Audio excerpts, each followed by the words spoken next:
నమస్తే, welcome to CM today news. Cine ఇండస్ట్రీలో చాలా మంది స్టార్ హీరోలు ఉన్నారు. వారిలో కొందరు కోలీవుడ్, మాలీవుడ్, టాలీవుడ్తో పాటు విదేశాల్లోని వారి సినిమాలు విజయాలు అందుకుంటున్నాయి. అలాంటి స్టార్స్ పాన్ ఇండియా రేంజ్లో హిట్ అందుకోలేకపోతున్నారనే గాసిప్ నెట్టింట చక్కర్లు కొడుతుంది. వారికి సినీ ఇండస్ట్రీలో పాన్ ఇండియా రేంజ్లో ఫాలోయింగ్ ఉన్నా సరే ఇలా పాన్ ఇండియా లెవెల్కి చేరుకోలేని ఆ స్టార్స్ ఎవరో తెలియాలంటే ఈ స్టోరీ ఎండ్ వరకు వాచ్ చేసేసేయండి ఇప్పుడే. ఆ స్టార్ నటుల్లో కోలీవుడ్ స్టార్ ధనుష్ ఒకరు. పాన్ ఇండియాలో క్రేజ్ ఉన్న నటుడు ఇతరు. అతని సినిమాలు తమిళ్తో పాటు సౌత్లోని పెద్ద ఎత్తున రిలీజ్ అవుతున్నాయి. ఇక హిందీలో అయితే నటుడిగా ప్రత్యేకమైన ఇమేజ్ ఉన్న నటుడు సంజనా అత్రెంగిరే లాంటి సినిమాలతో హిందీ మార్కెట్లో బాగా పాపులర్ అయ్యాడు. బాలీవుడ్లో 100 కోట్ల క్లబ్లో ఎప్పుడో చేరాడు. ఇంగ్లీష్లో సైతం కొన్ని సినిమాలు చేశాడు. ఇలా ధనుష్ ఇమేజ్ దేశాన్ని దాటింది. కానీ పాన్ ఇండియాలో మాత్రం గ్రాండ్గా విక్టరీ ఇంతవరకు నమోదు కాలేదట. ఎందుకనో ధనుష్ సినిమాలు పాన్ ఇండియాకి ఏకకాలంలో కనెక్ట్ అవ్వడం లేదు. ఇక సరిగ్గా మరో స్టార్ హీరోల పరిస్థితి కూడా ఇలానే ఉందట.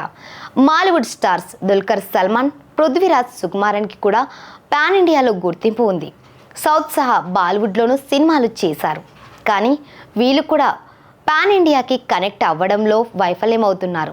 దుల్కర్ మాలీవుడ్తో పాటు పాన్ ఇండియాకి కేర్ ఆఫ్ అడ్రస్ అయిన టాలీవుడ్లో ఎంతో ఫేమస్ అయిన నటుడు. 100 కోట్ల వసూళ్లు తెలుగు మార్కెట్ నుంచే రాబట్టగలిగే నటుడు ఆయన.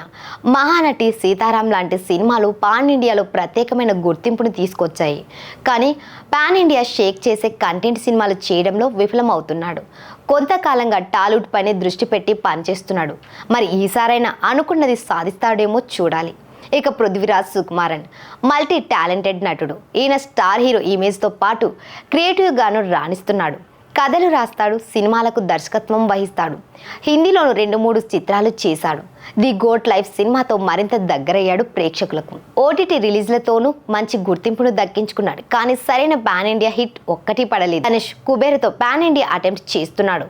పృథ్వీరాజ్ ఈ మధ్య కమిట్ అవుతున్న చిత్రాలు తమిళ్, హిందీ నుంచే ఎక్కువగా కనిపిస్తున్నాయి. దుల్కర్ తమిళ్ సహా తెలుగు సినిమాలు చేస్తున్నాడు. మరి ఈ ముగ్గురు హీరోలకి కొత్త ఏడాదైనా కలిసి వస్తుందేమో వేచి చూడాల్సిందే.